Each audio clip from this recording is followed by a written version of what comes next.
La communion des saints ou le culte des ancêtres?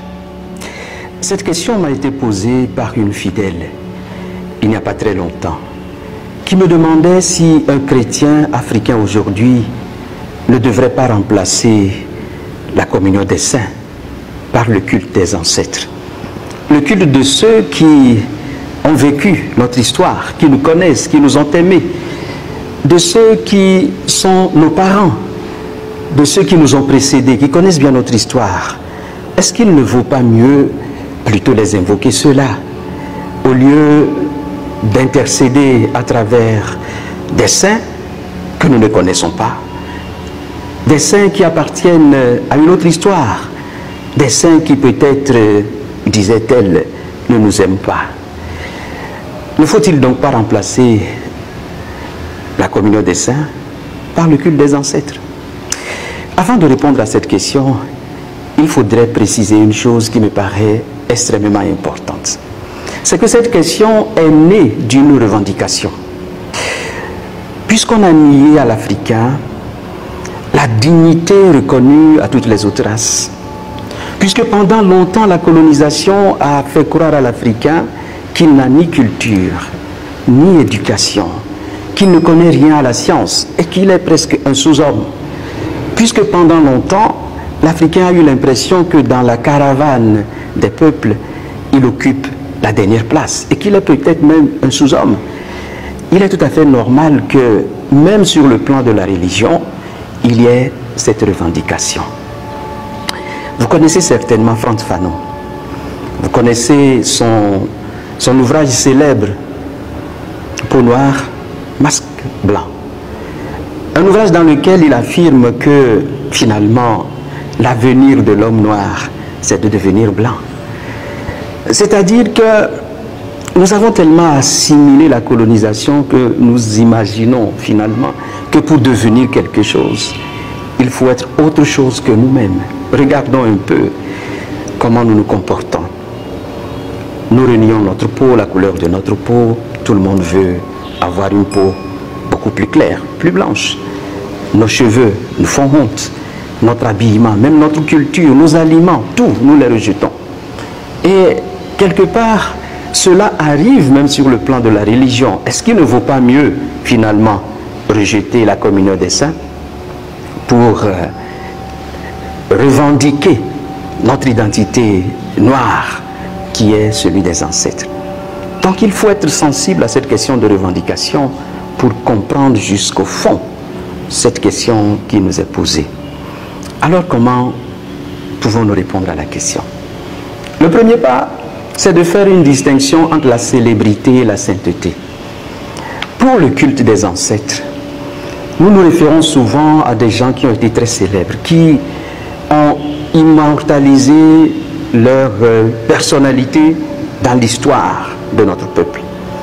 Comme ancêtres, on cite les Soundiata Keita, on cite, que sais-je encore, des gens très célèbres, Kwame Nkrumah, on cite les Tchaka Zulu, on cite des gens qui ont eu à un certain moment à jouer des rôles importants dans l'histoire du peuple africain.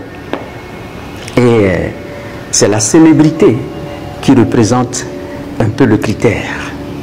Je n'ai jamais entendu parler comme ancêtre d'un esclave, de quelqu'un qui a vécu très modestement et qui n'a rien eu de si particulier. Lorsqu'on parle de la communion des saints, il s'agit d'une autre histoire. Ce n'est pas parce qu'on a été un grand personnage qu'on est saint. Ce n'est pas parce qu'on a été un roi ou un prince qu'on est saint. La sainteté, c'est plutôt la communion de vie que l'on a eue avec Dieu. Un saint, c'est celui qui a été tellement uni à Dieu que finalement, il est devenu son ami. Et sur ce plan, je crois qu'il ne faut pas confondre la célébrité que nous recherchons tous, la dignité que nous voulons, avec la communion des saints.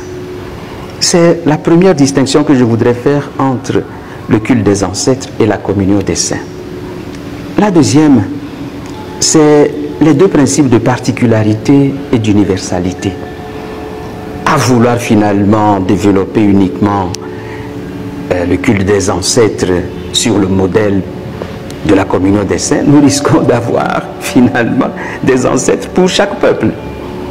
Alors que dans la communion des saints se retrouvent toutes les nations. Tous ceux qui ont eu une relation particulière avec Dieu se retrouvent dans la grande communion des saints.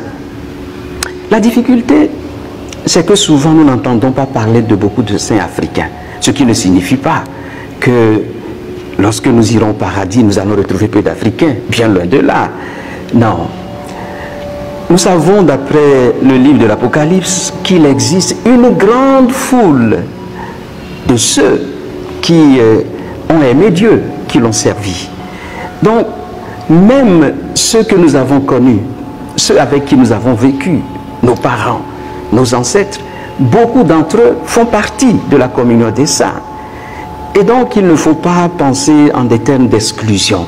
Non, nous faisons partie de la communion des saints parce que nous avons des ancêtres qui ont été en pleine communion avec Dieu. Et la troisième réflexion que je voudrais faire est justement ce principe d'exclusion, de substitution, ou plutôt d'inclusion. Nos ancêtres, ceux qui ont mené une vie de communion avec le Seigneur, sont dans la communion des saints. Il ne s'agit pas de les substituer maintenant à la grande foule des rachetés, mais de les inclure parmi les rachetés. Si nous avons bien compris donc ces distinctions, la réponse devient très facile. Faut-il remplacer la communion des saints par le culte des ancêtres? Naturellement non. Parce que nos ancêtres, ceux qui ont vécu selon le plan de Dieu, sont déjà dans la communion des saints.